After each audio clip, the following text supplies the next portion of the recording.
Alright, YouTube. So, it's come on a time of year where this bike don't really get rode much at all. This bike does most of the riding. And we haven't put any fuel stable in this bike. Haven't had to. It runs once a week. I got two different types. Now, if I was going to let her sit all winter, like completely, this is what you're going to want. Stable 360 ethanol treatment and stabilizer. It's a little more expensive, and if you're going to let it sit for a long time, this is kind of what you want. But this bike's probably going to get rid up till mid to late November. Not very much, but I'll take her out until they start putting salt on the roads. At that point, it gets parked because chrome, shiny plate, shiny paint. You know what I'm saying? She's not going to see no salt. That's what this bike's for. That's why you keep a beater bike. And I filled the fuel tank up yesterday, but I filled it to the tip top like a dumbass. I didn't ride very far after that. Let's see where we're at. We may have to remove some fuel. Yeah, see, she's full to the top. And, you know, I know, nitro gloves. But you know what? Mrs. Phoenix Motorsports works very hard to keep my house clean. So, respect her and keep the dirt up here and not in the house. Switch here. There's a pump and see. Okay, that's the outflow side. Looking right here. Yep, that's the sucker side. Go ahead and clean this off. You're going to put it in your gas tank. You don't want to introduce dirt, right? So, clean that off. As you can see, fuel levels up to the tippy top. That's no good. I need to take just a wee little bit out to make some room. I'll put it in the trash can here.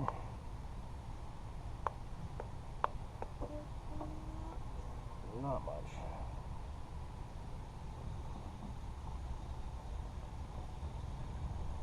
I'm watching the fuel level go down here.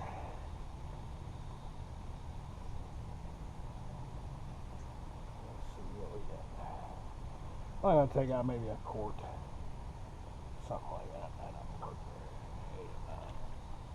Right about there, that's plenty. Let the rest drain into the can.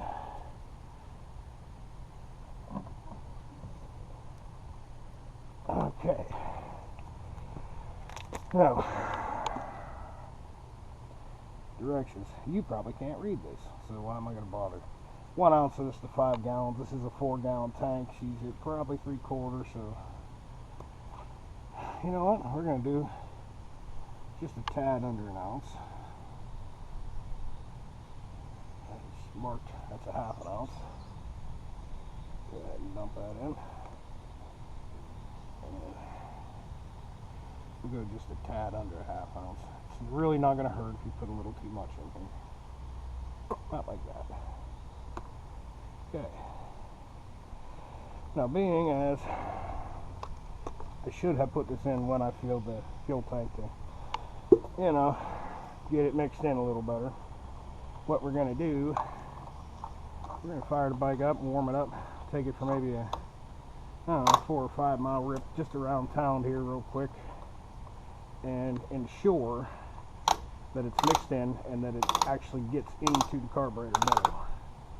And once again, I'm going to show you why it's important that it gets mixed into the carburetor bowl in a little bit. So, I'll put this away.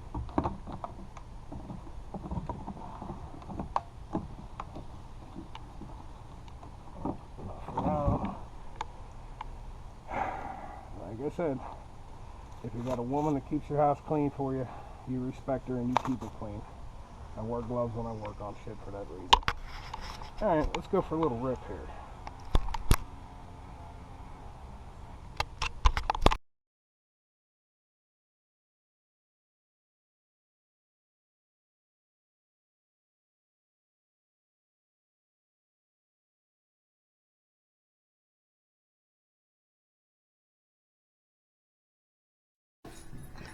Alright, so at this point we're going to roll in some footage of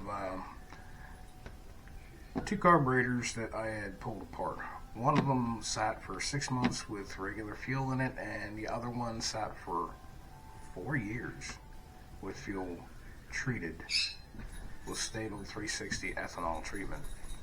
I have a link to a video that I'm going to drop into here where you can actually see me tear apart the carburetors, one that was treated and one that was not treated. And it's pretty interesting stuff. So I know it's going to be a little bit hard to see. Sorry, I did not always log my footage, so I had to go back through and literally screenshot it from my phone. But you know, you might be watching this from your phone and it might come up normal size. If not, just stop the video and blow it up. Even if it's a thumbnail size, you'll still be able to see exactly what I'm talking about. Here we go.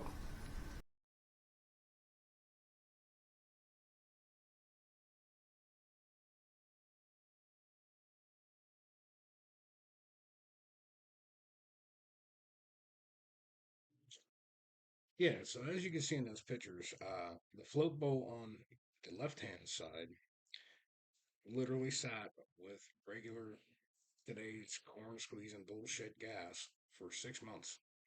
The carburetor on the right, the one that looks cleaner, mark my words, it's in the video. You can see it, and if you look in the description, I'll drop a link.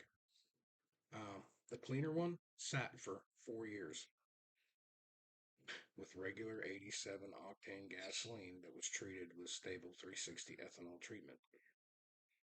So, yes, to answer the question and the title of this, yes, you do need to use fuel stabilizer.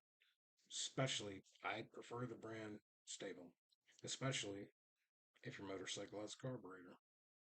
Thanks for watching.